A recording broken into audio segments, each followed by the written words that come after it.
அவருடைய முதல் தர்ம யுத்தத்தை முடிவுக்கு கொண்டு வந்து திரு எடப்பாடி பழனிசாமியோடைய இணைத்து ஒருங்கிணைப்பாளர் இணை ஒருங்கிணைப்பாளர்னு கட்சியை ஒன்றா நடத்துங்க, முதலமைச்சர் துணை முதலமைச்சர்னு ஆட்சியை இணைந்து நடத்துங்க அப்படிங்கிற மாதிரி ஒரு இது. அதுவும் பாஜக தான் அந்த ஏற்பாட்டை பண்ணினது. அதை பொது வெளிகளிலே சொன்னார்.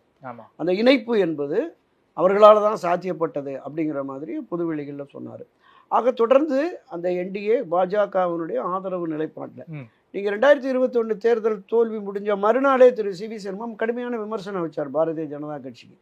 அதனால தான் நான் தோத்தேன், சிறுபான்மை வாக்குகள்லாம் எனக்கு இல்லை. எப்படி திரு ஜெயக்குமார் ஆர்கே நகரில் முழுக்க 40,000 சிறுபான்மை வாக்குகள் போயிடுச்சு, பாஜக தான் தோல்விக்கு காரணம். இந்த கருத்தை சி வி சண்முகம் சொன்னபோது அன்றைக்கு ஒருங்கிணைப்பாளராக இருந்த திரு ஓபிஎஸ் அவர்கள் உடனடியாக அடுத்த 5வது நிமிடமே இல்லை, இது வந்து அந்தந்த பகுதிகளில் ஏற்பட்ட வெற்றி தோல்விக்கு நம்ம கூட்டணி தலைமையை நம்ம விமர்சிக்கக்கூடாது, நாங்கள் அண்ணா திராவிட முன்னேற்ற கழகம் பாஜகவோடு தான் தொடர்ந்து கூட்டணியில் இருப்போனார். அடுத்த ஒரு அரை மணி நேரம் 1 மணி நேரத்தில் அன்றைய இணை ஒருங்கிணைப்பாளர் திரு எடப்பாடி பழனிசாமியும் அதை ஆதரித்து அடுத்த தேர்தலையும் அவங்களோட தான் அப்படிங்கிற மாதிரி சொன்னாங்க.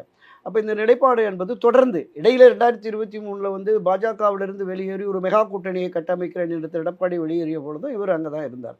அதனால தான் நடைபெற்று முடிந்த 2024 நாடாளுமன்ற பொதுத் தேர்தலில் அவங்க அணியில் ராமநாதபுரம் திரு நரேந்திர மோடி அவர்கள் அங்கே வந்து ராமநாதபுரத்தில் போட்டி போடுவார் அப்படிங்கிற மாதிரி இருக்கிற பொழுது இவருக்கு ஒரு பாதுகாப்பான தொகுதி அதுவும் தான் இருக்குன்னு சொல்லி மத்திய பாஜகவே, ஏன்னா திரு அண்ணாமலை அவர்கள் அறிவித்த பட்டியலில் இல்லை, மத்திய தலைமை முடிவு எடுக்கணும் தான் திரு அண்ணாமலை அவர்கள் சொன்னார். மத்தியில் இருந்து தான் அவருக்கு அந்த பட்டியல் வந்து அந்த இடத்த ஒதுக்குனாங்க. ஒரு கணிசமான வாக்குகளையும் வாங்கினார். அவருக்கான ஆதரவு நிலை தென் மாவட்டங்களில் இருக்கிறதுங்கிறதுக்கு ஒரு உதாரணமாக சொல்லலாம்.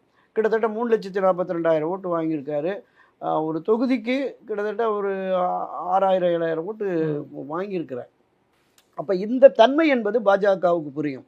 பாஜகவை நம்பி தொடர்ந்து இருக்கிற இவருக்கு துரோகம் இழைக்க மாட்டார்கள் அப்படின்னு சொல்லி அவரும் திரு ஓபிஎஸ் அவர்களும் ஆதரவாளர்களும் நம்புகிறாங்க.